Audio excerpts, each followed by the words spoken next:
అమ్ము నా శాలరీ నీకు phone pay చేస్తాను చూడు. కోళ్ళ నా డబ్బులు ఇదిగో అమ్మా. నా డబ్బులు కూడా ఇందులో కలిపేస్తున్నాను. ఈ నెల నుంచి మన బడ్జెట్లోకి 3,500 యాడ్ అవుతున్నాయి. ఎందుకు? ఎండలు ఎక్కువ ఉన్నాయి కదా, దానికి ఏసీ తీసుకుందాం అనుకుంటున్నాను. దానికి ఈఎంఐ 2,000 అవుతుంది. మరి 1,500 ఎందుకమ్మా? గోల్డ్ కార్డ్ తీసుకుంటున్నాను మావయ్య. నెలకి 1,500 చొప్పున 3 సంవత్సరాలు కడితే 54,000 అవుతున్నాయి. ఎక్స్ట్రా డబ్బులు వేసుకొని బంగారం కొనుక్కుందాం. సరేనమ్మా, నీ ఇష్టం, నీకు అన్నీ తెలుసు కదా. మీరు ఒకటైపోతే నేనేం చేస్తాను కానీ అండి.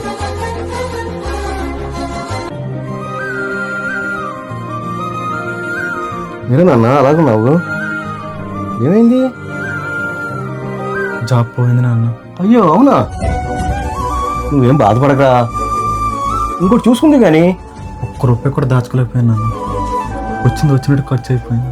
ఎవరు చెప్పారా ఎక్కడ నీకు డబ్బులు ఇస్తే ఖర్చు పెట్టేస్తావేమో అని? కోడలు నీకు తెలియకుండా డబ్బులు దాచిందిరా.